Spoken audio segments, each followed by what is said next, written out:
What's going on, y'all? Jesus Lario back at it again. Corpus Christi Originals podcast. Full circle moment today. Episode 1 guest Javi Luna came back for the bull session on 79 featuring Chingo Bling and Lito.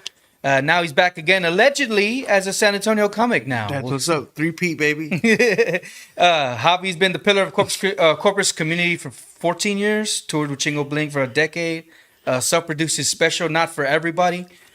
Created Tag Your Bit to give comics like me stage time when we had no business being on the stage. Today we're talking about the 10-year Chingo journey, how his craft evolved, life on the road, and what's next after 14 years in the game. Let's go. All right. Nice intro. Thank you. I'm tired just listening to it. It's like, I did that? Nah, you left some stuff off too, but it's okay. I'm not going to hold it against you. Hey, thanks to ChatGPT for that. Yeah, you know what? ChatGPT be helping out a lot of podcasters, man. I was just on one last week. I was like, where'd you pull that stuff from? He goes, oh, ChatGPT. I go, okay, you fact checked it though, right? Some of that sounded like some bullshit. For real, man. Yeah.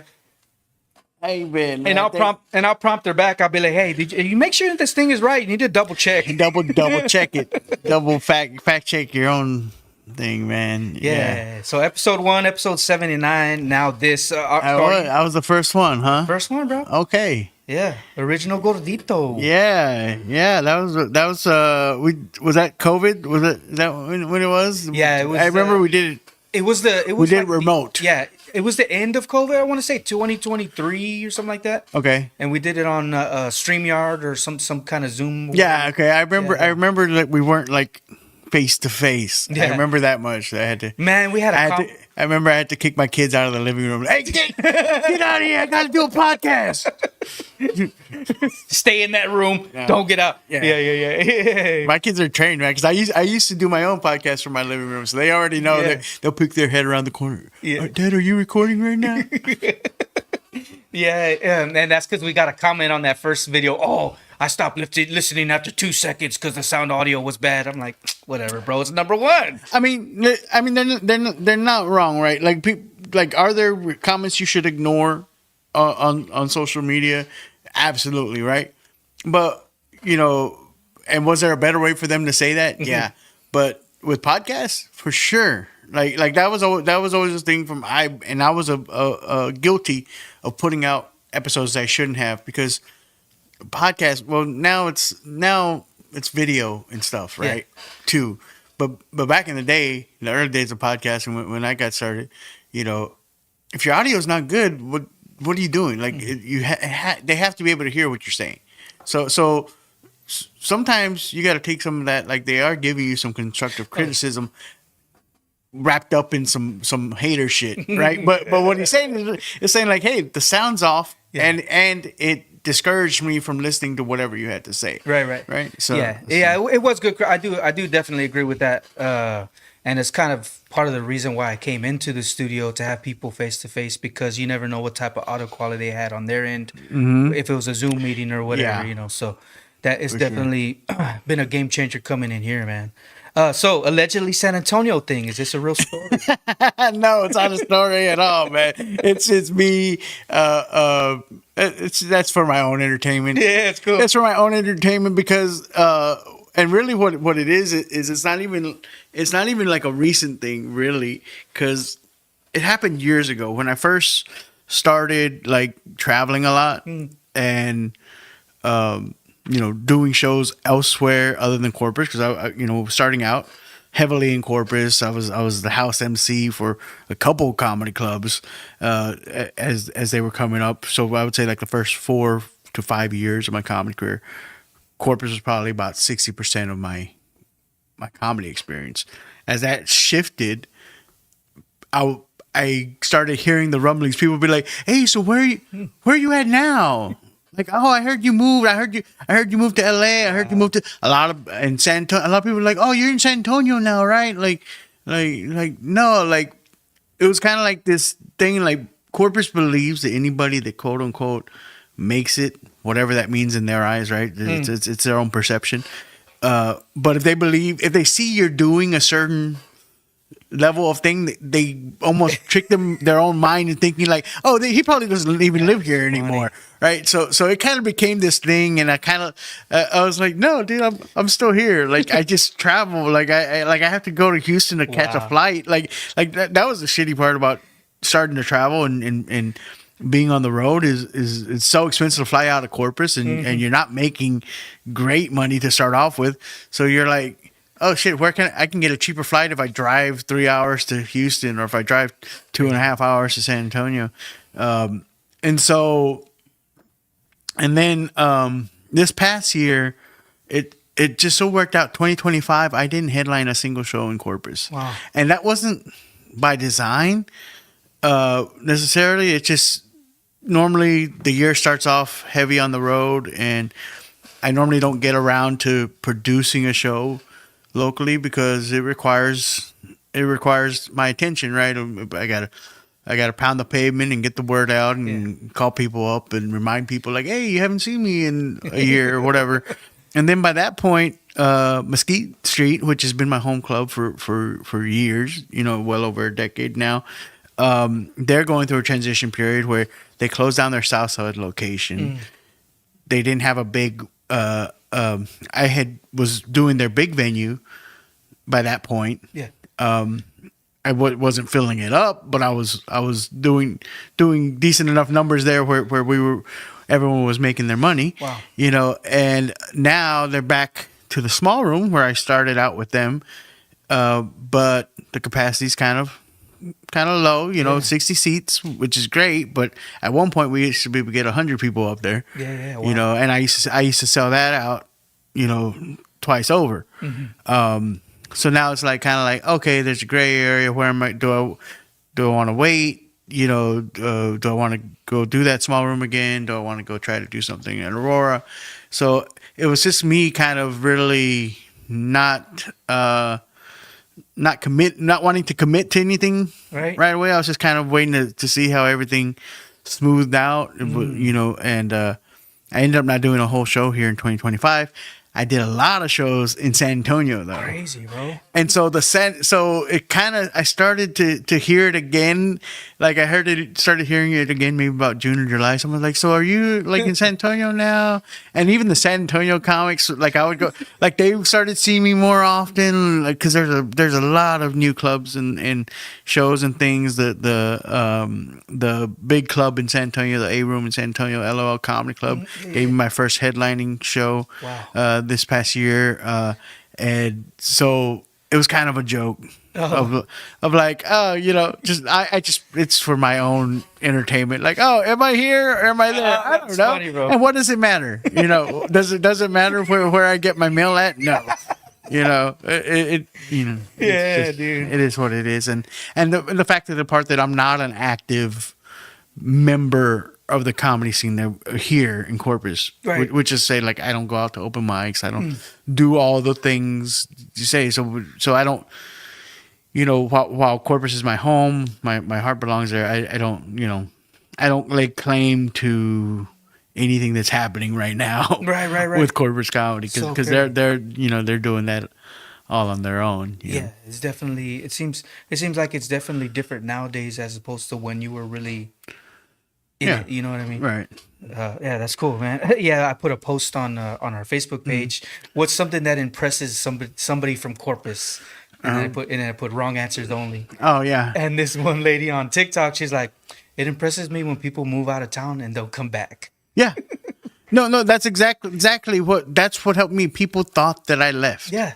People thought that I left, and then they want you. And one of the first tours that I was on, because Chingo Bling was not my first national tour. Oh, wow. Like, a lot of people think, like, oh, you got your start with Chingo Bling. I was already on a national tour 2 years before I ever met Chingo Bling. Wow. In fact, Chingo Bling thought he was stealing me away from another tour. I wasn't exclusive to that tour. I was like, no, I can go with whoever I want. No one owns me. I got the golden. I was like Julia Roberts in Pretty Woman. I say who, I say when. But yeah, I was already on a tour called the Latin Comedy Jam. Okay. They found me here in Corpus. They found you. Wow. They found us. They found the Vatos Locos the Vatos Locos of comedy. Yes, yes, yes.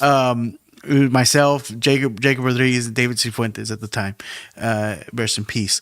And they found us. We had an active little presence on social media. We had sold out some shows here in Corpus. So when they came through town, Wow. they looked up Corpus Christi comedy.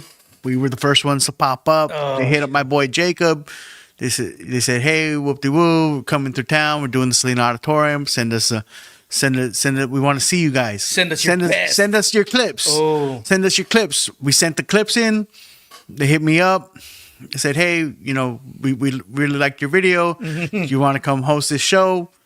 Went to, did the show with them at Selena. That time, Jerry Garcia, Roberto Rodriguez, Devin Garcia, who had just done Stand Up Revolution with Fluffy. I don't remember who the big headliner was at that time. It might have been Johnny Sanchez or someone like that. And did my thing, had a really good set. And the promoter was like, hey, do you want in? Like, I take these guys all over the country. Do you want in? We ended up becoming really good friends. I was on that tour for 2 years. He was trying to convince me to move out to Phoenix. Wow. But he came from the rap world too. For some reason, I keep falling in with these rappers. And he was the one that told me, he goes, he was from Phoenix. And he goes, we didn't get big in Phoenix until we stopped performing in Phoenix. He goes, one thing comedians do wrong for themselves at home. Like, unless you're going to get famous, right? Then it doesn't matter. But he goes, if you're there every week, right? And this isn't saying like the people starting out, because you need that stage time. But he was talking to me as someone who was, hey, you already have an act. You don't, he goes, if you're there every week, if you're on a flyer every week, there's somewhere I can see you for $10, $5, whatever. What is people's motivation to go see you when the ticket is $25, $30? There's no motivation. You're too accessible, right? That you haven't.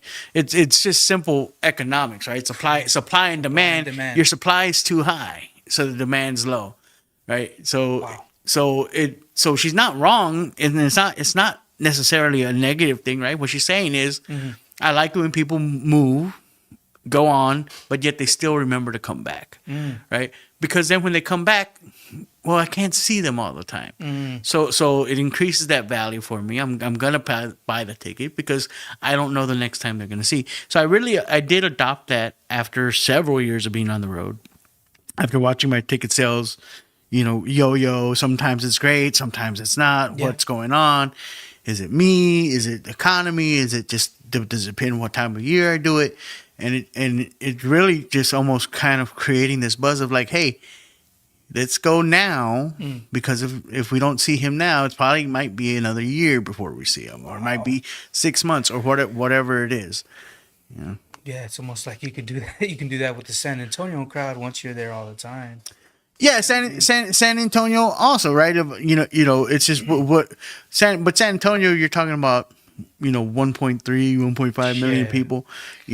So there's it's a bigger pond to play in. Wow. So to oversaturate yourself. Yeah.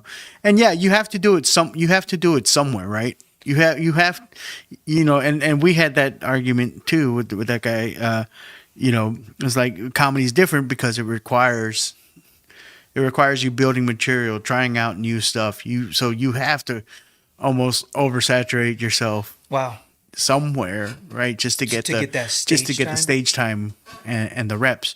What helped me out is I feel like there is a diminishing return to that once you get past. I don't know. I couldn't give you a year where it happened, but it might have been COVID, honestly, which would have been year 10 for me. I had never gone more than, I think the longest I had been off stage in 10 years was like a week and a half. And that's including my dad's death, the death of my best friend, I was on stage the very next day. Wow. My divorce, I was on stage that night. Oh, You know what I'm saying? Like no tragedy kept me from getting on stage. COVID was the first time I was for a surgery.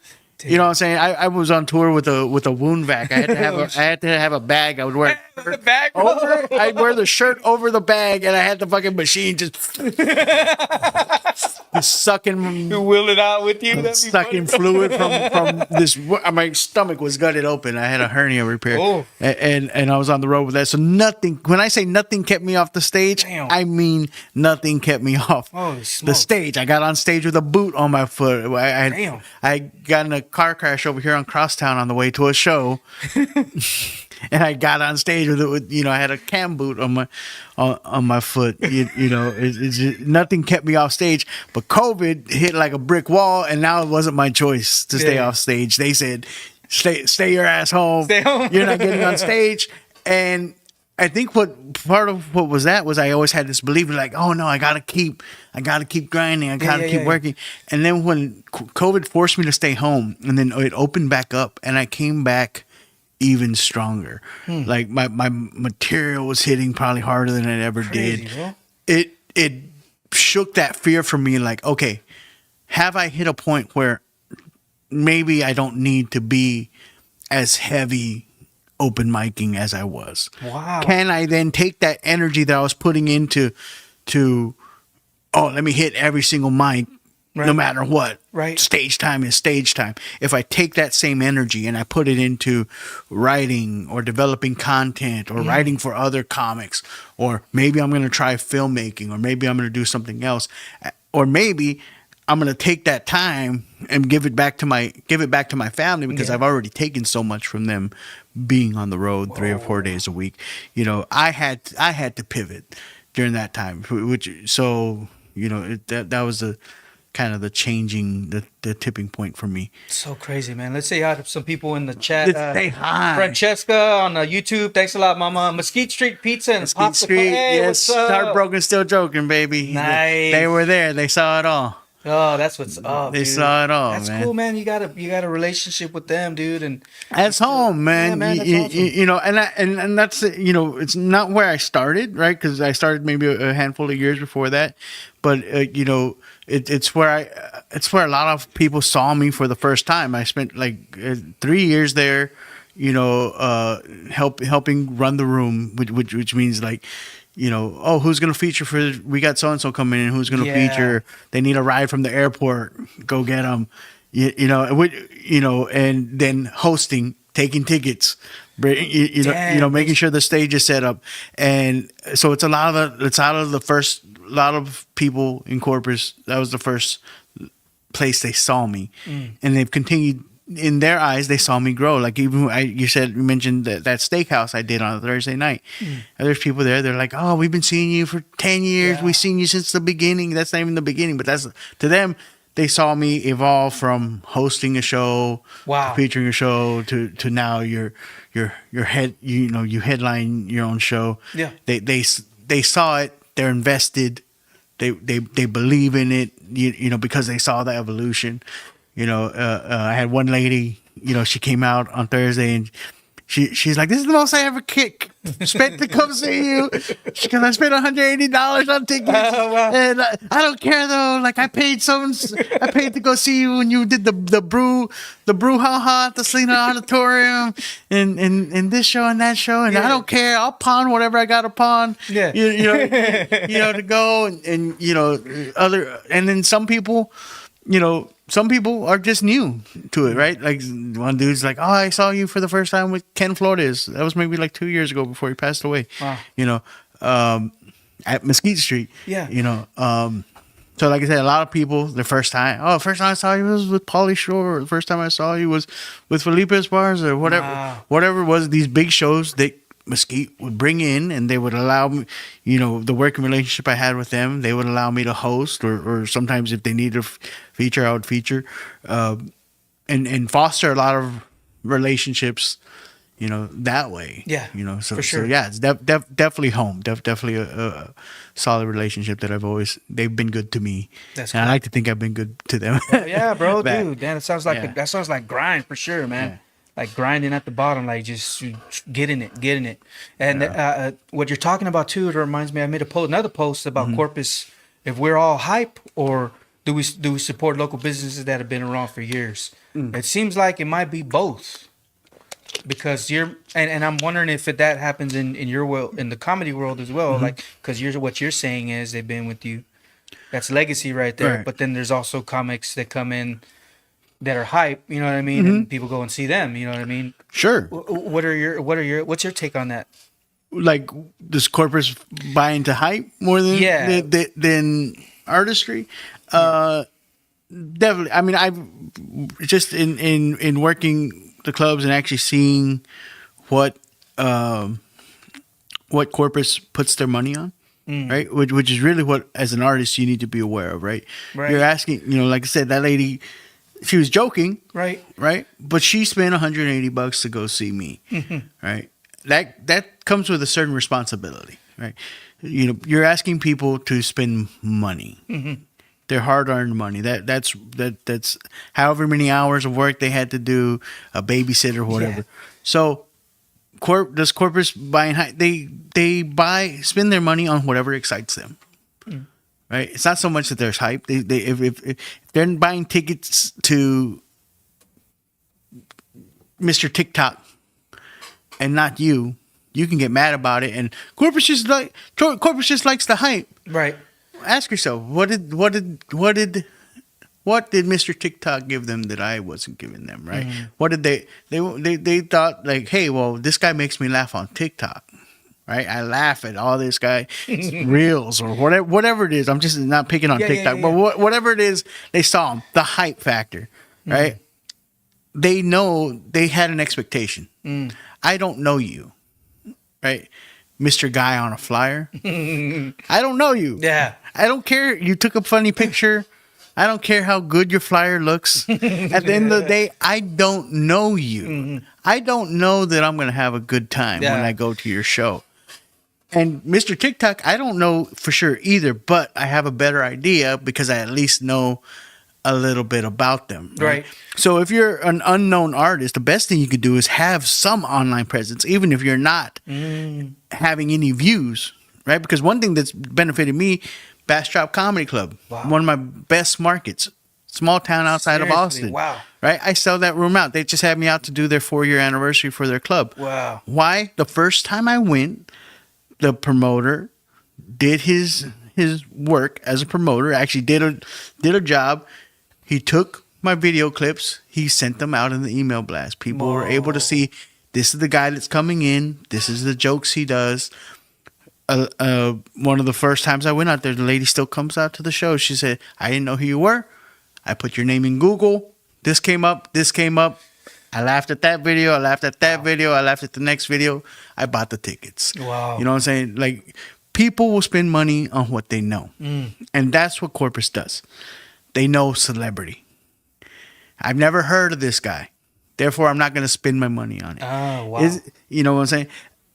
Corpus, I saw it with watching Mesquite. What will they do? They will buy tickets for somebody that was on a TV show in the 90s. Wow. Or did a movie in 2001 Yeah. over somebody that's on their way up. Mm. Right?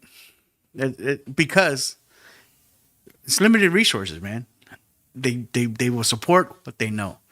It's hard to support the unknown. It's unfair for us to expect that from everybody. Wow. Right? We would love to do it. We're like, hey, I'm just gonna go. If you have the time and you have the resources to do it, great. You should support unknown artists as much as possible. Right. Right? But but it's part of paying dues, man. You're gonna spend your time in the muck and the mud. Trying to hope and convince people. Like I said, like these people that, hey, they didn't come out to see me because they saw my name, right? Because when they saw me for the first time, they bought a ticket to see Pauly Shore, or they bought a ticket to see Wow. somebody else, and they got me, on top of that. Wow. Now they know me. That's why they bought the ticket, because So now I know what he does. I know I like his shows. I know it's always a good time. I know it's new material. I know Wow. it's Yeah, I'm thinking about local businesses like say food businesses that have been around Sure. Corpus for years. People already know what to expect. They know that they go there because they know it, like you're saying. Mm-hmm. And if you're just a new business spot, you got to stay there long enough to keep building what you're building to get to that point, and then Sure. eventually they're gonna keep coming. yeah. Something like that, right? Yeah. Would you agree? Yeah, I mean, I'm no restaurateur. Yeah. So I'm really speaking out of turn here, but if I had to try to draw some parallels, it's that, right? It's that. It's Friday night. I got X amount of dollars to take me and the wife or me and the family out for dinner. Yeah. Do we want to go try the new spot we don't know we like? We might like it. I don't know. The pictures look good. Whatever. Yeah. People say it's good. Yeah. Or do we just want to, let's go to Chili's, man. Yeah. Is Chili's great? No. But we know what it tastes like. We all know what we're going to order there. Like, some people are going to play it safe. Yep. Because that's all they can afford. Hey, man, I can't. This is the one night a month I get to take the family out to eat. Interesting. Yes. It's like you're holding on to your dollars. Like, where am I gonna put this at? Yeah. Where am I going to put my money Put at, it man? at. Yeah. Real talk, man. That's awesome. I want to talk about real quick. Premier Hearing Solutions of South Texas. They are our sponsors. If you have trouble hearing, you're missing out. Conversations with family, your music, your favorite music, moments that matter. Premier Hearing Solutions is located right here in Corpus on Bear Lane. You can check them out. They do in-office appointments, mobile support. So if you can't go to them, they come to you free. They work with most major insurance, and they'll work with your budget. Call them at 361-271-3575. Premier Hearing Solutions of South Texas. Also, February 6th, during Art Walk, Corpus Christi Originals presents Comedy Night showcase format with Javi himself, Lito, and Tina La Cochina, all three veterans in the comedy community here, each doing their set, doing their thing. February 6th, tickets at Corpus Christi, ccoriginalspodcast.com/comedy. Get your tickets there. Back to it, Javi. Yeah, man. Yeah, man. That's Change awesome. it up, costume change, man. I dropped my hat fell off. I didn't want to fuck up the camera views, Do you though. stop doing the bandana? No, You still do it? I still rock. Yeah. Yeah, no, it's not a costume, brother. Oh, like right. people are always like, oh, what happened to the bandana? It's like I didn't wear it today. Sometimes I don't wear the glasses. It's like I wear what I want to wear when I want to wear it, man. Like, Yeah, that's cool, man. But no, sure, I still rock the bandana from time to time. Right. Like I said, it just depends what sometimes like the bandana doesn't go with everything I wear. It's like I'm not gonna, that looks kind of weird. Yeah. With that shirt, whatever. Yeah. Do you feel that affects your stage presence? Like, cause you're wearing glasses. Do you wear glasses?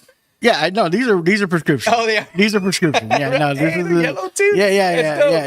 No, Nice. these are prescription. Tinted on purpose. I've talked about it on a few podcasts. Tinted on purpose. I probably about 5 or 6 years ago, I started experiencing like a lot of watering in my eyes on stage, and like where it wouldn't stop. Like I spent like maybe like 5 minutes on stage at Mesquite one time, like Seriously? doing my set and like having to like wipe my eyes, like it's just insane watering and so I knew I wanted like some tint, but comedy is very dependent on your facial feet, people being able to see your eyes, whatever. So I was like, when I went to go get new glasses, I was, they always asking, they're like, oh, do you want sunglasses?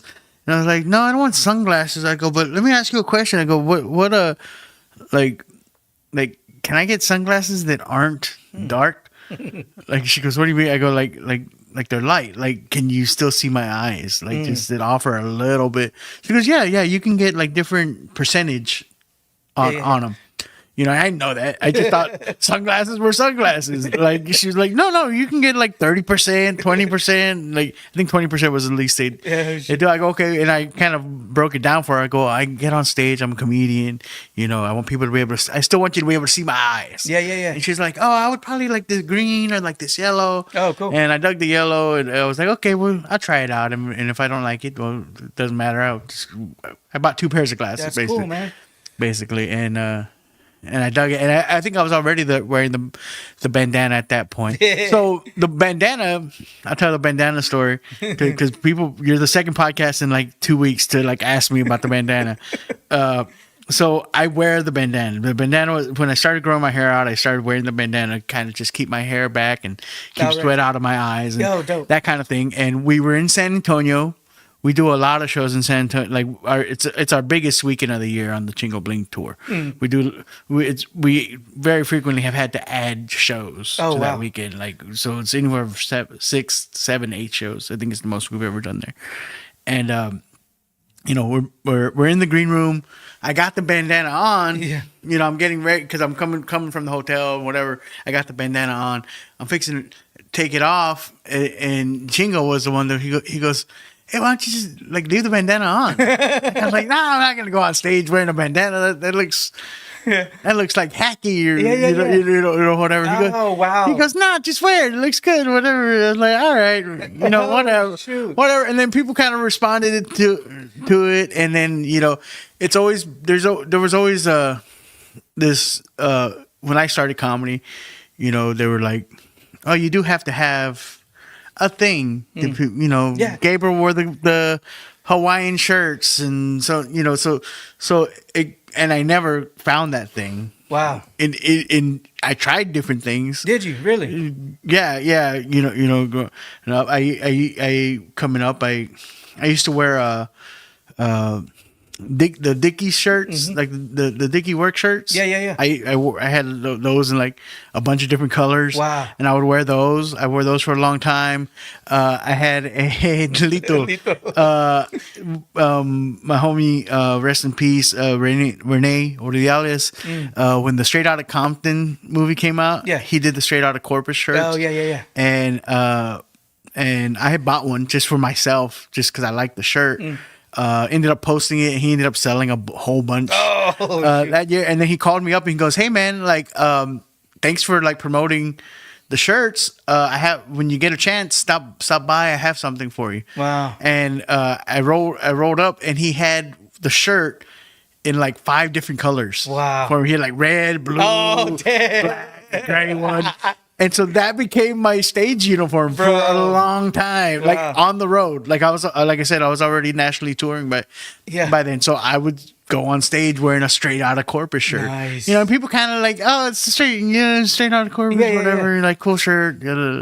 Still never like didn't catch. But for some reason, the glasses, the bandana, kind of, I don't know. It kind of helped. Like people like, oh, okay. That's what that guy looks like. Yeah. Right. And it even became a shirt. I have a shirt. It's not even my face. It's just my hair, my beard, with the silhouette with the glasses and the bandana, and people love that shirt. Yeah, it's a cool you know, I tell them, I go, hey, you know, a lot of people tell them it's Willie Nelson, like whatever. I'm thinking like Duck Dynasty. Duck Dynasty. That's like, you know. What's up, Lito on Facebook? Miguel, what's going on? Tuning in from the West Side. West Side, out there from Los Encinos, man. The GOAT, the GOAT. Oh, thank you. I don't know about that, but yeah. Well, so what? Oh, you sorry? When you say something? No. Go ahead. Craft Evolution. So episode 1, you were talking about USA Today. Riding 30 minutes, daily riding. Oh, okay. Hi Ho Restaurant, right? Was it something like that? At my Theo's place. No, Hi Ho. Yeah. And then now you're like, I was listening to, shout out to That Dude Talks podcast. Dude Talks podcast. Chris Longoria. He said, I like not knowing what I'm about to say. So, like, you like not knowing what you're about to say. Is that what you said on there? As opposed to writing 30 minutes a day or whatever. Mm-hmm. So what happened from there to there from that time?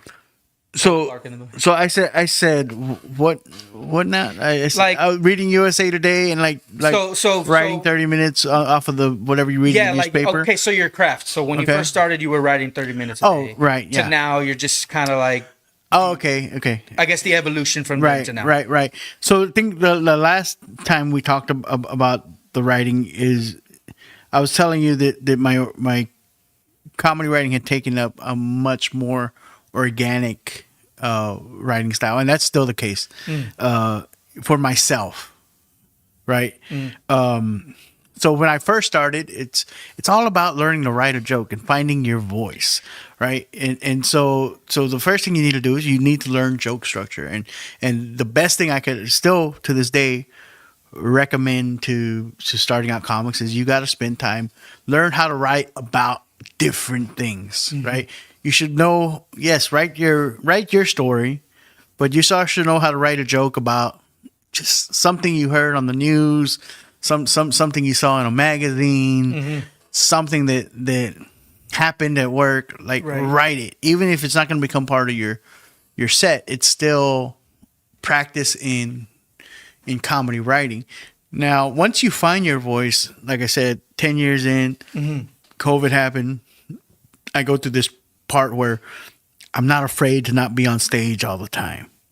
I don't need it for developing material. When I write a joke now, one, it's not pen to paper, hardly ever for myself. Crazy, bro. It's more just a thought. Okay, if maybe I'll jot it down on my phone, like, hey, you want to joke about this? If I might peruse it before I go on stage, for a show. But really, it's just kind of in the moment. Whenever I go on stage, I'll think of 2 or 3 things on the way. If I'm on the road, I'm like, oh, I'm doing Austin. What can I say about Austin today? I'm kind of like thinking, okay, cool. And that's the first 5 minutes I'm on stage. Oh, it's wow. whatever I thought of on the way to the car. If it works, great. Now I remember that joke, and it's part of my set now. Okay. It's in my tool bag now, right? I can, Wow. and from there, that's how, one, the show's always fresh, because even if you saw me last week, the first 5 minutes were completely different. Wow. Right? And if I'm doing that for every single show or every single market that I'm going to, right, every single week, then there's a good chance that I get a good bit out of that I can incorporate into my set. Okay. They kind of, So you work on that one particular joke, the different times that you show up on stage. Is that what you're Right, saying? yeah. So that's interesting to me. And so, is it memorization? Like, you know what I'm saying? Or is it just key points and then Yeah. rock it with your voice through those key points?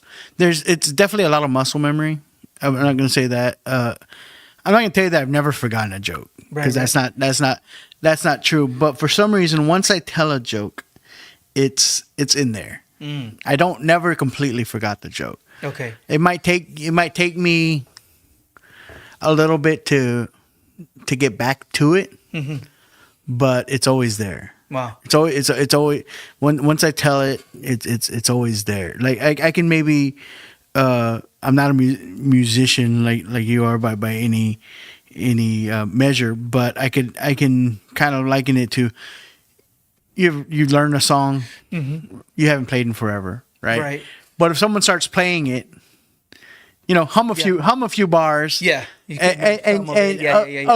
okay, and before you know it, now you're playing the Yes, you're playing it now again, you're playing yeah. the song again, right? You're Like, kind of it's jolting that memory to Right. try to remember it. right, Yeah, kind of makes like sense. that. It's always there. In fact, when I did my last big show at the Big Room at Mesquite, it was kind of probably one of the biggest shows I had done here, headlining myself. And it was a big moment for me.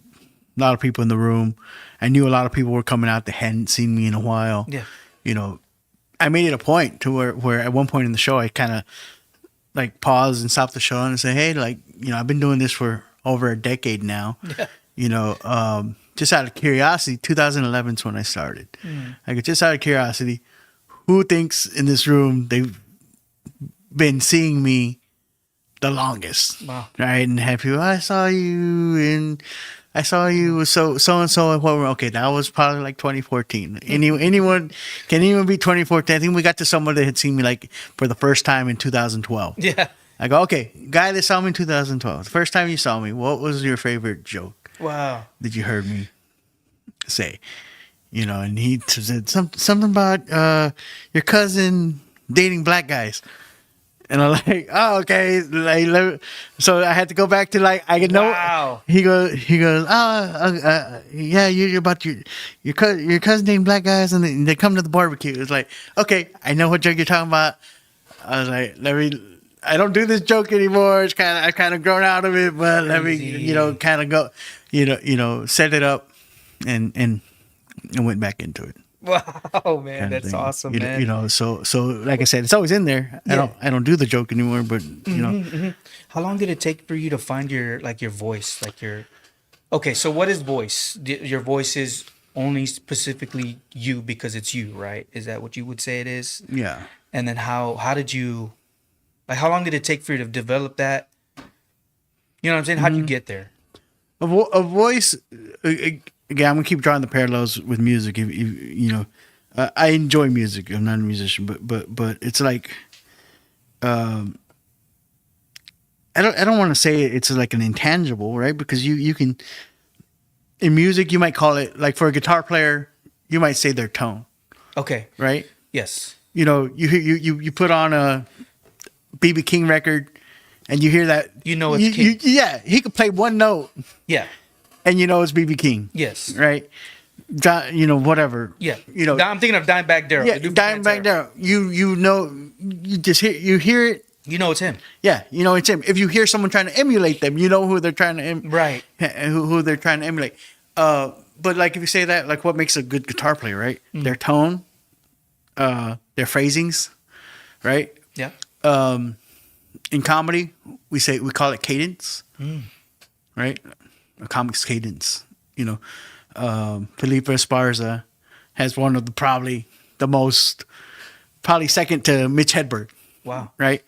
Mitch Hedberg, if you do a Mitch Hedberg joke, everybody knows. Wow. You can even do it in the style of, there's a guy on that's blowing up a little controversial off the Kill Tony show. There was like, oh, he's emulating Mitch Hedberg. Mm-hmm. He's not doing his jokes, but he's his essence, right? His voice is very reminiscent of, and it's so iconic, right? And then, but there is an intangible to it because it's also, you can tell when a comic's doing a joke that's not true to their voice. At least I can. I think everyone else can too. Right? When you hear a joke, it's like, it's a funny joke, right? It's not a funny joke, but it's not on brand for them. Like, that's not a joke I would expect to hear from so and so. It's like, now I kind of tell my voice is, I tell these stories about my family, about myself. There's a lot of wordplay. There's sarcasm, whatever, some light roasting. I do things with my hand. I'll do movements and act outs and whatever. If you came to see my show, you came to see me at the Corpus Christi Originals thing, and you say, I'm gonna go see Javi Luna, and all of a sudden, I don't take the mic off the stand. The stand's just there. The mic's there, and just. So I went to the grocery store yesterday, and whatever. Yeah. Okay, yeah, that's funny, Javi, but that's not Javi. That's not you. That's not Javi. Javi's not a one-liner. Wow. Comic. That's not his voice. That's not his style. Right. It's like here, it's, and that's not to say that I can't do those jokes. I can. Right. I can write one-liners. When I first started out, I used to write a lot of one-liner style jokes. I got some advice from a comic that advised me to consider going a different route, and it probably was a big part of my success. You know, in for me, that's what worked for me. That's what your voice is, finding what works for you. You know what I'm saying? He told me, and I have no problem saying his name, not like, because it wasn't a bad thing. But Steve Chirino, he gave me a lot of advice the first handful of years that I was doing comedy. And I had done a show with him, and I was still doing very much one-liner style, quick one-off jokes, not very personal. And he told me, he goes, you gotta make people remember you. They gotta feel like they know you. And your jokes right now, they're just jokes. Anybody could get up there and say that joke, and it would get a laugh. What does your material say about you? Billy Crystal, in his book Still Fooling Them, he talks about getting told something very similarly by his manager. He told him, "Oh, great act, funny. You're not leaving a tip. You're not leaving a tip." And that was the way his manager put it. And same thing, you're not giving them a piece of yourself up there. Wow. Because that's what connects people. That's what people have. They want to believe in something. They want to feel connected to you. Yeah. So if they can leave after that hour, 30 minutes, even if you're on stage for 10 minutes, do they feel connected to you? They feel like they know something about you. You weren't just a guy that got up there and read some jokes off of a notepad. Oh, wow. Like music, where the singer might share something about himself, kind of in the same vein right there. Right. So someone that plays music versus someone that performs. Right. Yeah, for sure. Yeah, subtle differences. Yeah, for sure. So you definitely got to share stuff about yourself. How close? Well, I don't know. I don't know that it's necessarily like, does it have to be about yourself, or does it have to be true to who you are? Like I said, if I was to get up there and try to like be overly urban, that's not who I am. You know what I'm saying? I think a lot of younger comics fall into the trap of trying to write what they think the audience will find funny. Write what you think is funny and find a way to communicate that to the audience. Will serve you a lot better. Wow. Than playing the game of what are people going to laugh at? Okay. So do you think it's in part because the audience knows people and they've seen the type of person that you might be, and whenever you say it out loud, they're like, okay, I can relate because I've related to somebody that's like that? Yeah, I mean, familiarity is a part, but also you can play with it too, right? Because people see what they see. They're gonna make their judgments just off of the way you look. The way you get, as soon as you get there, just before you even say a word, they've already made up some mind. So you can play the game of, okay, let me take them down the rabbit hole, right? Of, let me give you a little bit of what you thought it was, and now let me show you what it actually is, right? And by the end, you've taken them on this ride of like, when he got up there, I thought he was gonna say this, and he did, but then he said this also, and now I realize it was what I thought, but it was also this, and now I'm intrigued because I got it right, but I got it wrong at the same time, and I don't know what the fuck is going on. Richard Townsend, Meteor Man. Okay. He, if you YouTube him, I'm sure it still comes up. And I don't remember what it was. It wasn't on the Apollo. I think it was at a night on the Improv. If you look up Richard Townsend Night at the Improv, I think he did this great bit. Black guy. He gets on stage and I don't remember who he was wearing, but he does the whole first 2 minutes of his set in a British accent. Oh, wow. And doesn't let up from the bit. Damn. He's doing the whole first 2 minutes, and then he finally breaks. It's like, man, can you imagine if I was up here talking like that the whole time? Kind of like that, like playing. You. So is it always just I have to be completely by the book exactly who I am. No, you can play mind games with the Right. crowd, right, and play with their sensibilities. Crazy. But at the end of the day, you can't fake it, right? Let me put it this way: Latino comics talking to you, the worst at it that I've ever seen. Maybe it's because it's close to home. Wow. If you listen, George Lopez is George Lopez because he's George Lopez. The stuff he talks about, his not being raised by his parents, his stuff with his grandma, his aunt. Yeah. That was him. He lived that life. Don't get on stage and talk about the chancla if you didn't live that experience. Nah. Because you think that's what Latinos want to hear. Because they will sniff you out. They know. They know. Hey, you're not about. You're not about the same thing. Like trying to act gangster if you're not gangster. Real recognize real. I know you're not about that life, right? Same thing. Like, oh, let me go. If you don't speak Spanish, why are you gonna get on stage and act like you speak Spanish?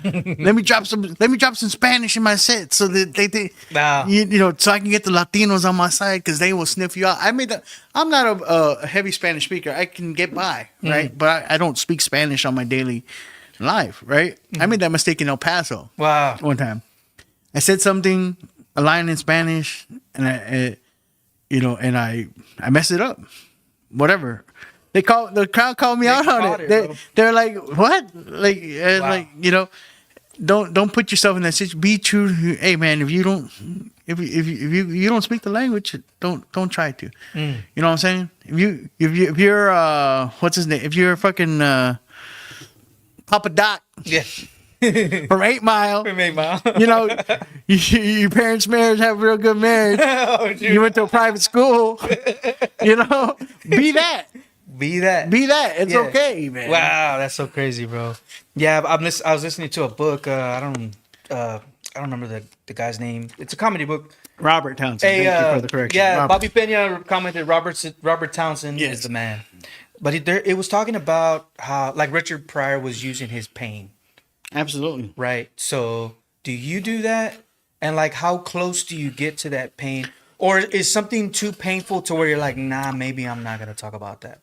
Or like, no. You know what I'm saying? Like, what's the border? Like what's the... So Mesquite Street commented a little earlier. They said heartbroken, still joking. That was one of my that's one of my eras for my Javi Luna eras tour.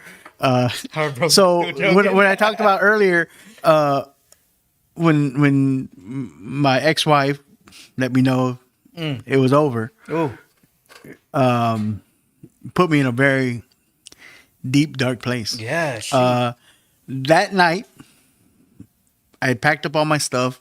I had my shit in the back of my car. John Roman, who was running the shows at Mesquite at that time. I think it was still Chuckles Comedy Club back then, actually, if I'm not mistaken. But anyway, they had Chris Kattan in town that night. Chris Kattan was a newer to the stand-up world. He didn't have a lot of time. They needed to fill some time. Wow. They said, hey, John goes, hey, I saw you going through some shit right now, but I could really use somebody to fill some time on this show. Do you want to come out? Wow. So I went with all my belongings in the back of my Crown Victoria. Damn. I drove right down the street to Mesquite Street. And I went on stage and I let it all out. And probably to this day, one of my most memorable sets. Left with the standing ovation. I thought I was going to quit comedy that night. Wow. Bro. And I ended up not. A lot of people talked me out of it. Because I told the crowd that night, this might be my last show because I don't know if I could keep going after this. I just had to get some stuff off my chest. A lot of people... A lot of comics that I look up to and respect called me and said, hey, like, we know you're going through some stuff. Don't throw it all away just yet. Like you're just starting to I was still just starting to travel, a bit. I was maybe about just under a year into traveling. They're like, keep going, like do what you got to do for your marriage or whatever, but keep going. I was on the road. John and I had a show with Flo Hernandez up in Dallas at Hyenas Comedy Club, and I remember I was, doing the whole recording thing. I don't know if it was Snapchat or whatever back in the day, pre-TikTok days. Vine. Was it Vine? Yeah, I don't think it was Vine. I never did Vine. But anyway, I was talking to the camera and I was saying the things. We were at a stop like, hey man, just want to let you know I'm on with Dallas doing the show. I know some of y'all worried about me. Thank you for the messages. I'm out here. Yeah. I'm heartbroken, but I'm still joking.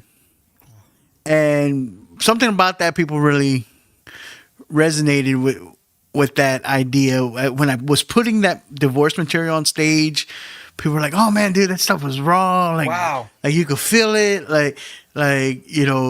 Man, how long you been going through the divorce? Like, man, this just happened last week. Like this has happened. What do you mean? Like this is happening real time information coming in. When I got off the stage and Dallas, I had my cousin text me like, oh, she went to so-and-so and said this, that, and the other about you. And, my cousins are there. I'm like, I'm off stage. I'm like crying and shit. like it's real. But like I said, people resonated with it. It became merch, people really kind of bought into that. Even when I go and do a show in say like Houston, I was out there maybe about a year or so ago. Had a guy like, "Hey man, glad to see you. Been seeing you for years. Are you gonna do any of the heartbroken, still joking stuff?" And I was like, "Nah, man. Like I got married again. Like I'm in a good place." And that comes to being true to yourself, right? Mm-hmm. I'm not that guy anymore. As good as that material was, as funny as it was, as raw as it was. Mm-hmm. I'm one, whatever animosity I had, whatever feelings I had back then about my ex, about the situation, I don't feel that way anymore. Mm. So if I was to get up there and say those jokes now, one, they wouldn't hit as hard because it's not real for me, and because that's not who I am. I'm happy about it now, right? I evolved as a person.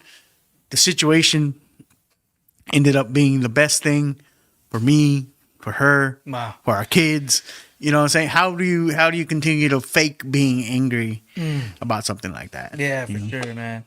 Yeah, so you're talking about family and kids and stuff like that. What's your family balance? From episode 1, your youngest was 3. She's 6 now. What did you say? 7. 7. Ooh. Your son's in Portland?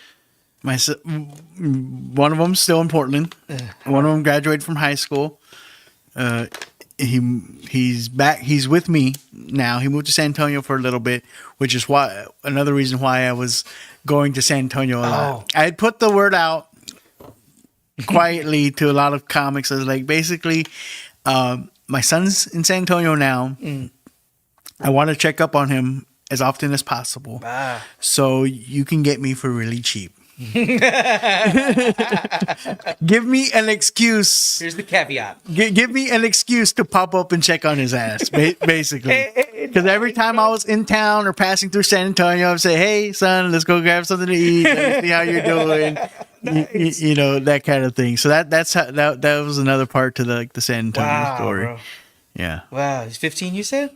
What's that? So he's 18. Oh, he'll be 19 next month. Oh my God, bro! He's 19 next month, but he's now moved back to Corpus, so he's with me full time now. Wow. My other boy's still in Portland, going to middle school out there. So wow, 150 shows a year.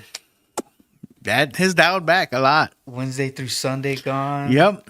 How long did you sustain that? We did that probably about that. That was probably about for 3 or 4 years. So when you're a feature act for somebody, right, and you're working for them, their schedule becomes your schedule. So I don't talk about anybody else's business other than my own. But for whatever reasons, if they're doing less shows, you're doing less shows. You either fill them in, you either fill them in with your own, or you don't work. So that was kind of when I started to pivot, when I self-produced the comedy special to try to solidify myself I was already getting headlining work, but I was on the road so much with Chingo, I didn't have to get my own calendar. My dates were filled with him because we were, like I said, 150 shows a year. Yeah, it's a lot of work. You don't need. What I'm saying. I like Tyrese on Too Fast, Too Furious. Our pockets ain't empty, cuz.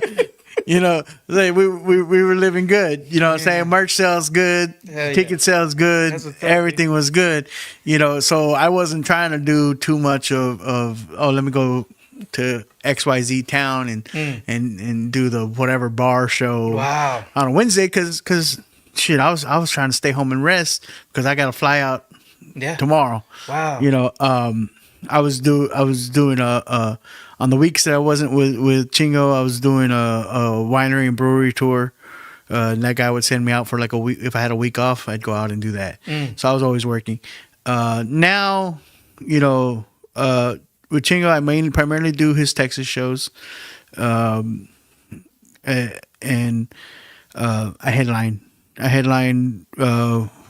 Like I said, Bastrop Comedy Club. Wow. LOL Comedy Club gave me my first night this week. I think I'm supposed to be going down to the Valley again sometime here or there. Hyenas Comedy Club in Fort Worth. I normally go out there and headline once or twice a year. Midland, Texas, Houston, Victoria, stuff like that. So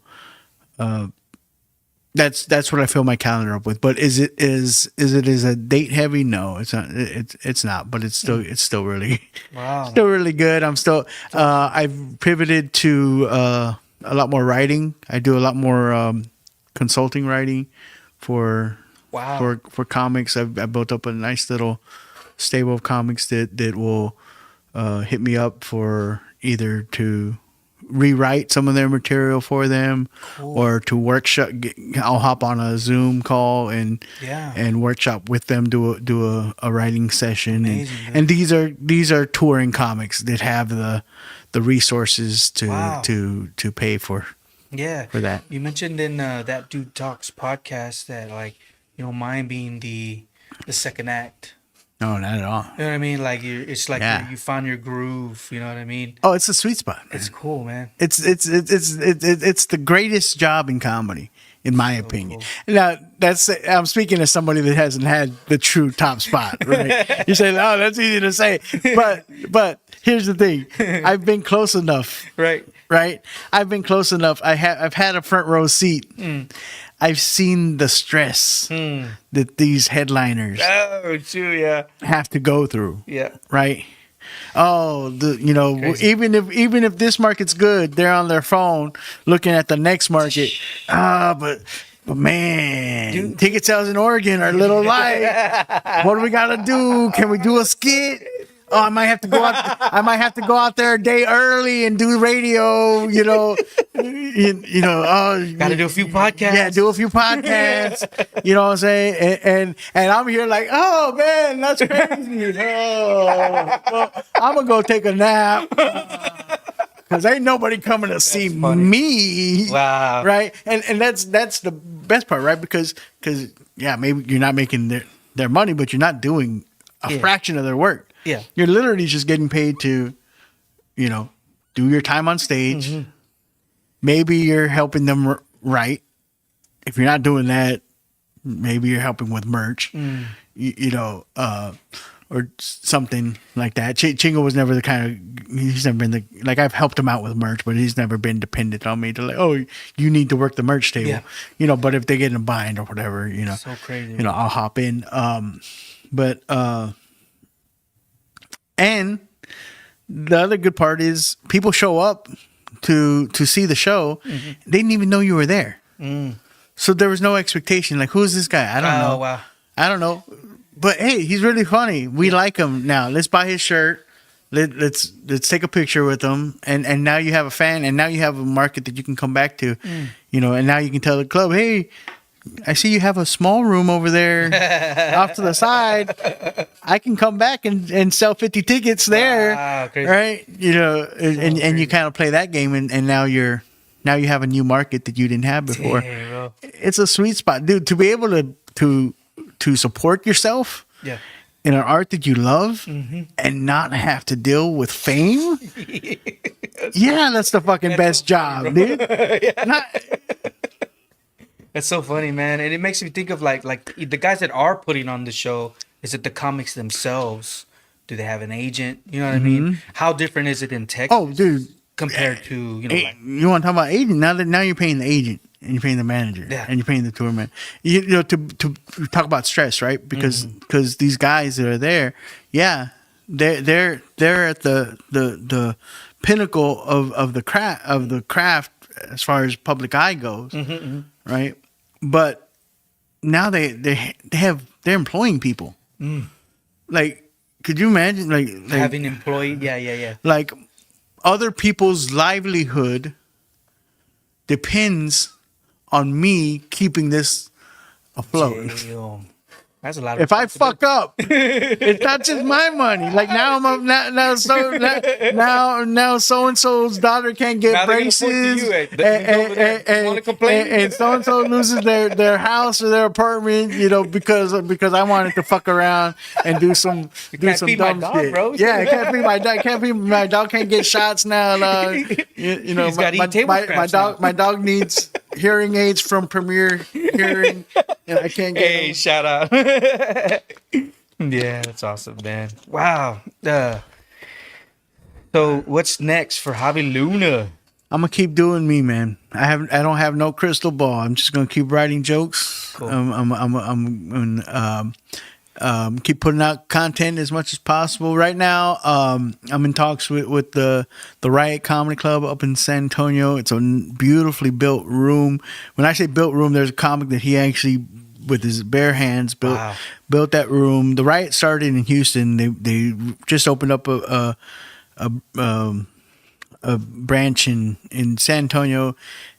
It's in the basement of a hotel down there. Me and Bobby Pena went and checked it out. Yeah, in the basement of the Alamo, basement of the Riverwalk.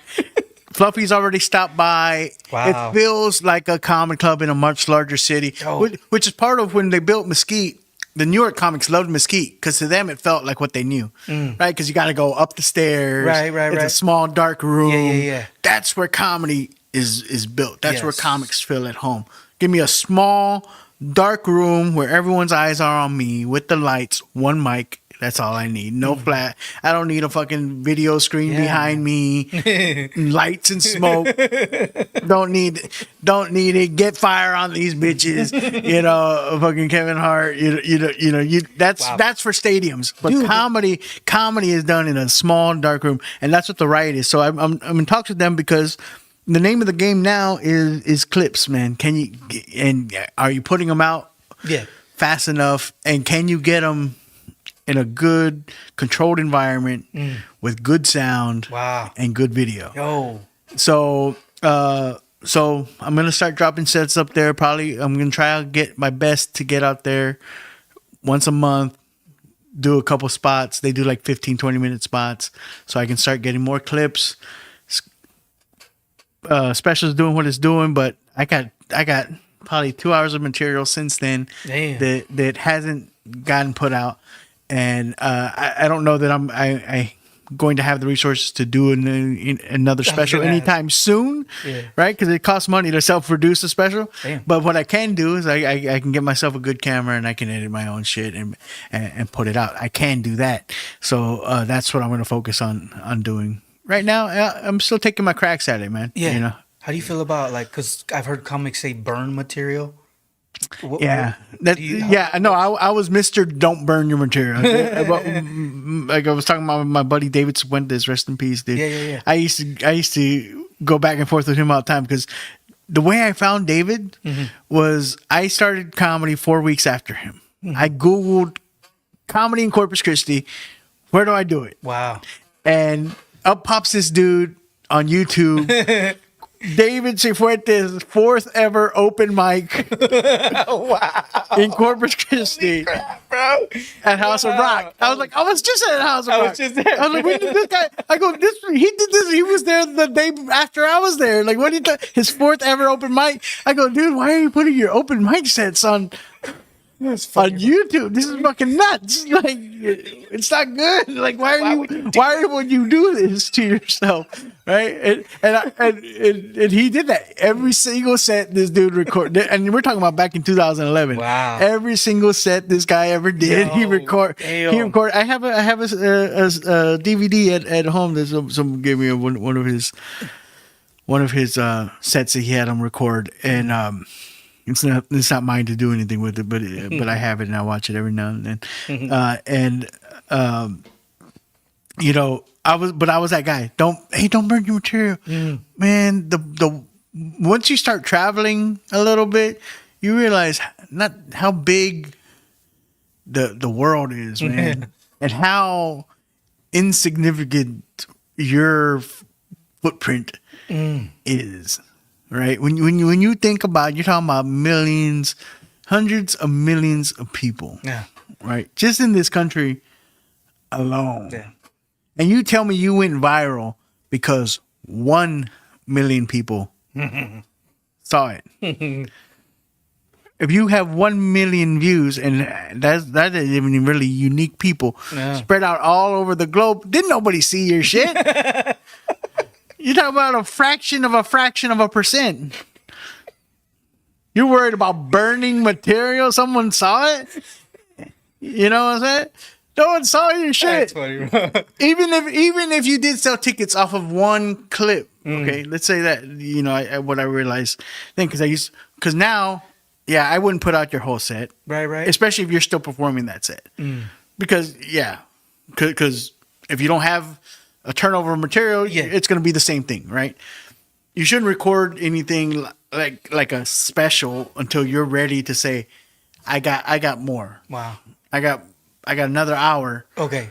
Already hot. Yeah. Warmed up. Not working on it. It's done. The other hour's done. You know what I'm saying? But 1 minute clips. Well, I hate to break it to you, man. If you're headlining and you sold tickets off of a clip that went viral, and that 1 minute is the best joke you got, then you're already in trouble. Oh, right? damn. So what you burn? Like, I'm up there for fucking an hour. I don't give a shit if you saw 5 minutes of this, because there's 55 other minutes. This should be just as good, if not better, crazy, than that 5 minutes that you saw online. Wow. So no, I'm not worried about burning material. You probably shouldn't either. But you know, that being said, you know, even you know, I've had people tell me, they're like, you can post the same joke over and over again because the algorithm's not going to show it to the same set of people, right? You know, and I like to think that people that really like you and support you, even if you do post the same bit, hopefully a different recording of it, understand that, hey, they're just trying to get their name out there. Yeah. Like, oh, I already saw this. Okay, great. Keep, you know, thank you. Keep scrolling. This one, you know. Wow. You know, keep them engaged. You know, come to a live show. I guarantee you, I have other stuff. You know. You know. So. It's like the foot in the door. Yeah. But basically, I look at content that way. It's just my introduction, man. If you like it, just know, if you see a clip and you like it, just know, I got more, and I got better. Awesome, man. You know. Yeah, that's awesome. That's awesome. You had a show recent. I don't know how recent it was, but where you were on the stage with the comic. Oh, it wasn't recent enough. People were asking for it again. Yeah, it was probably. I think it might have been a year ago, or maybe even more than a year ago. So you that was I called it Tag Your Bit. It was an interruption style show. I didn't invent interruption shows. Those have been around for years, as long as I've been around doing comedy. Doug Benson probably has the most famous one, called the Benson Interruption. Oh, wow. But I kind of took a different. I like to think I took a different approach to it. But because the interruption shows that I would always see, and when I would see comics try to do them, it was disruptive. Like, in other words, a comic would be doing a set and they would kind of like try to mess them up or like talk shit or roast them or whatever. So as like I said, I have a reputation now as a writer, as a bit fixer, whatever you want to call it. Yeah. You know, Chingo jokes around. You know, he's like, who's the one that coming to tell you to see when the album sales weren't doing too good? you know. Because that's how he sees me, you know. And so I was like, well, what if I took that, right? If I have an innate ability to, one, I can find someone's voice very easily. I can write in other people's voices very easily.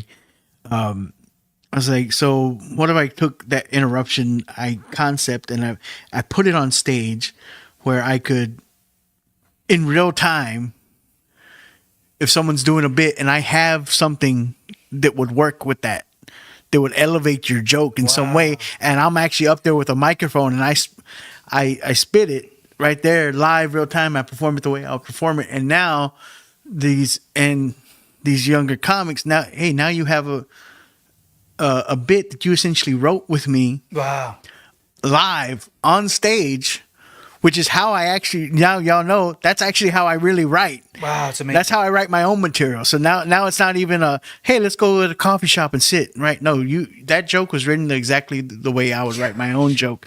And now you have that. And then it allowed me to do a show in Corpus that wasn't me headlining, not burning my material, right?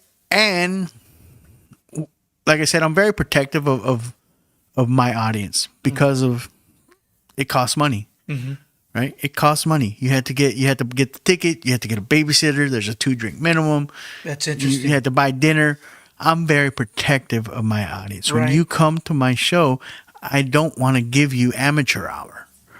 I want to be worth every single penny. I want the show to be worth every single penny from start to beginning, which is why I only fucks with the best. That's what I've always said.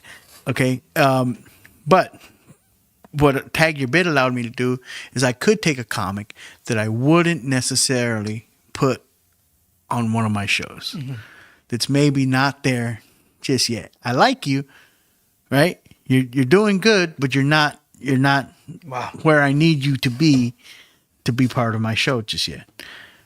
But if I put you on stage with me, it's okay, because they get you, but they also get me. Wow! And if you're bombing, I get to the pressure's on me. I'm the savior to save it, right? The pressure's on me to save it. So that was what I liked about Tag Your Bit. Right. So yeah, man. And it's a matter of getting off my ass and doing another one. And Mesquite's the first place that gave it a chance, so it'll probably stay at Mesquite. That's so cool, man. So I always say Mesquite gets first dibs at anything I do. That's awesome. If they don't want it, they don't have the time, they don't have the space for me or whatever, that I'll consider going elsewhere. Yeah. If you was to go somewhere else, what would happen to the Corpus comedy scene, or how would that affect the Corpus comedy scene? What do you mean? If I were to go somewhere else? Like say allegedly you would go to San Antonio. What would happen to the Corpus comedy scene? I would like to assume nothing. I would like to assume nothing. I don't think it would hurt it or help it in any way. I think I've removed myself enough from the active part of the scene. I tell them, look at me like a cheerleader. I root on. I believe in everything y'all are doing. I'm so happy to see everything that everybody in the scene is doing. Your successes and your failures, I celebrate them all. And that's to say, because if you're failing, I know you're learning, right? That's what I mean. Like, hey, that didn't work out. Great. Now you know what doesn't work. Yeah. Right. Keep going. Keep going. Right. I came up in a time where there was one path to do comedy in town. And this is not to put anybody down, but that was just the facts. If you wanted to do comedy, you had to work with this one person in this one room and do comedy. And That's not the way it should be, man. It's not the way it should be. It shouldn't matter who's here, who's not here, because while we all root each other on, it's very much a solo sport. Like you at the end of the day, you have to get up out of bed. Yeah. You have to write the jokes. You have to get up on stage and perform them. And if you are looking to outside sources constantly to motivate you to do that, you're setting yourself up for failure. So it shouldn't matter if I'm here or if I'm not here or if I'm somewhere else. For sure. It reminds me of like because I used to play solo classical guitar in college. It was only me up there. Yeah. Playing, and it was only me in the practice room. I was the one that had to put in the chops. Yeah. Work on my performance aspect of it and all that other stuff. Exactly. And it's great. It's great to have comrades. Yeah. It's great to have like-minded people and have friends and to vent to and to celebrate things with. Yeah. But at the end of the day, it's just it's just we have on tour, one of my favorite things to say, we and Chingo say it to each other, before we go on stage, is, I'll see you on the other side. Because once I go on stage, we don't see each other till he gets off stage. Wow. Right? Because I go up, I come off, the host brings him up. If anything, maybe when I get off stage, we'll give each other a little fist bump, hey, whatever. But we don't really get to talk until after the set, till after the merch giveaways, after the meet and greets, after this and that. Then it's like, hey man, hey, that was a good show, right? Like it's like, yeah, we're on the other side of this shit because once you're up there, you're by yourself. It's you. It's just you, man. So a couple more questions. We're almost out of here. Yeah. What do you wish you knew at year one? It's something you wish you would have known at year one, starting comedy. Javi Luna back year one. Mm-hmm. It seems like there was only one open mic going at Mesquite Street or whatever it was. There wasn't even that. Whatever. There was no open mics when I started. Yeah. What would you what do you wish you knew? Or like place Javi year one now. Yeah. You know what I mean? Yeah. I mean, honestly, what I wish I knew then, I probably figured out. I would like to think that I figured it out pretty quickly, probably by year 3 or 4. Is comedy will always humble you. It's a very humbling experience to do comedy. Wherever you think you're at, you're probably a step or two back. If you think you're ready to headline, you're probably a solid feature. Crazy. If you think and that's okay. That's not a bad thing, right? But that's not a bad thing because it's good to be confident in yourself and your abilities, and it requires a certain amount of delusion to do this. But it can also make you bitter if you're always thinking, man, I'm so much better than the opportunities that I'm getting. Oh wow! Right, I'm so much better than the opportunities that I'm getting. Why does everybody have it out for me? Crazy, right? They don't want me to win. They so and so. These people don't want to book me because this and that and that. And before you know it, you're just this bitter, hateful mess. And now you can't even see. You lack complete self-awareness to even do what you need to grow because it doesn't. It's never now. The blame's on everyone outside of you. You're not getting any better because, no, I didn't get that show. Not because I'm not funny, not because I wasn't the right fit, not because of whatever, but it's because they just don't see how great I am. Oh, wow. It's just not a good place to grow from. So, like I said, I like to think that I figured it out soon enough that it's like you're not for everybody. And it's okay to not be for that promoter or to not be for that comic or to not be for that room. Yeah. It's okay. Go. If you really think you're that good, go find where you're appreciated. Focus on who does love you, right? I think we fall into you asked about the hype and whatever. Does Corpus show enough for the local versus the hype or whatever? You know, you can spend a lot of energy going back and forth about that, or you can take that energy and you can focus it on the people that do support you. Why am I worried about the people that didn't buy tickets tonight? Oh. Why am I going to be mad at this audience because I only sold half the room? They showed up. They bought the tickets. My energy should be completely focused on them. Nah. You know? So Awesome, man. That's awesome. Wow, coming to it. Is there anything that you want to share that you haven't shared, or? I think I've overshared at this point. Man, Thank y'all for those that chime. Bobby always shows up. That's the real Corpus Christi comedy cheerleader Bobby right there, man. Yeah, that dude never has a bad word to say about anybody. Yeah, He's a good guy. He's helping running the Corpus Christi comedy Facebook group. So fun. So man, I honestly I love everything that all the comics are doing, because I've mentioned him a few times here. David Cifuentes, that's my best friend in comedy, man. He was my biggest cheerleader to start off, and he was Mr. Cheerleader himself. Yeah. And every time I see y'all guys starting an open mic, starting a show with not having any clue what y'all are doing, but y'all are just doing it. Wow. That's David. So when I see y'all, I know 100% his spirit's alive. Wow. You know, David. I was always no. We don't have what we need. We don't have the resources for that. We don't know what we're doing, David. We're gonna look stupid. You know, David was the kind of guy. He got, you know, remember the old school flip cameras. You know, he's like, no, let's go shoot a skit with I got this camera from Best Buy. Let's go shoot a script. We don't a skit. We don't have a script, David. No, we'll just shoot it. And it'll be fine.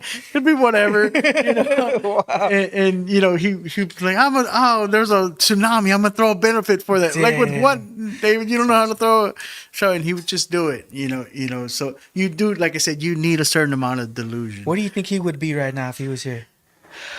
Well, one Vatos Locos would still be rocking and rolling, and who knows where we would all be, man. I think. Like I said, he was probably my biggest cheerleader. I think I would probably be a little bit further. Wow. Where I'm at. He would be right there by my side. He wasn't the strongest comic. I'll say that. Wow. I'll say that. But he was getting better all the time, right? I'll never. I don't pretend that like we used to have that. I was like, you're not the fucking most hilarious fucking person in the world, but man, that dude was enthusiastic. He loved everybody. They loved him, and you know, you're not gonna take the video down, are you? What's that? Did you still have? Is it that video that? Is it the video that you were like replicating, like the way he was on stage? Oh yeah, that old one. You know what I'm talking about? Probably. Yeah, I gotta show. I've done a couple of different tributes to. Oh, okay. I used to do his set. Every year for a while. That was something me and Jacob would do for him. But he'd be out. He'd be out here at every open mic y'all had, just loving every minute of it. So amazing. Yeah. Well, Javi, thanks for coming back on the show, man. Thanks for coming back. Handshake. All right, man. That's been Javi Luna, you guys. Thanks for coming on the show. Third time on the show. Check out the other ones. I forget to look at my camera there. Yeah, check out the other episodes. Yeah, check out the other episodes. Javi's got some other stuff that he's doing around town, other shows. 28th, I'm thinking about. The roast battle or something like that. You're gonna. Oh yeah. Joe, another one of the guys, movers and shakers. Joe Hilliard, the Rock Hard roast battle. Yeah. It's his finale. Yeah. I used to have a show there at House of Rock, a monthly show. There was a roast battle also. Nice. So I feel like it feels like a coming home type moment. Like cool. I would love to close out the finals for you there and drop a little set. It's gonna be like a short, like 15-minute set. You know, nice. I think it's free. It's a Wednesday night. Come on out. I don't do shows like that very often. So, cool.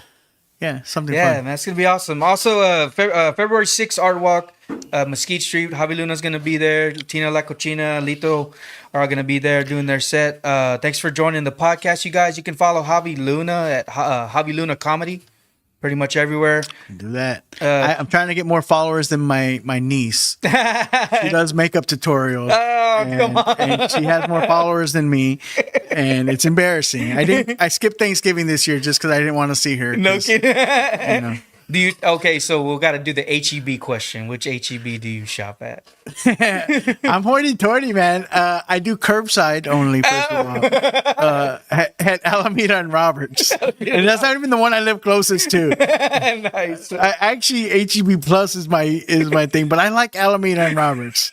I don't know what it is. It's Maybe my you should favorite go one. to curbside to order a flat screen from the Plus. Go to curbside. For that. Plus, I've started to go to Plus because I finally told myself, I was like, this is silly. You're driving all the way down Airline to go to, like, you're not even going inside. But I don't know. I like Alameda and Roberts. That's cool. stuff. But I grew up on the Port Airs. Hey, The old one. It's like a flea market or plasma center or something now. Whatever. On the right side, remember they had that video? They would sell VCRs and stuff like that. You They had their own little video store back there in the corner. That's so crazy, man. Yeah, dude. Well, thanks a lot, Javi, for coming by. thank you, man. Shout out to Maya back there, the producer, producing this for us. Produce Sound Thank you, Studios. Mr. Producer. Yes, sir. hour and a Downtown half, Corpus Christi. Appreciate you guys. Stay tuned for the next one, and we'll see you guys next time. Bye.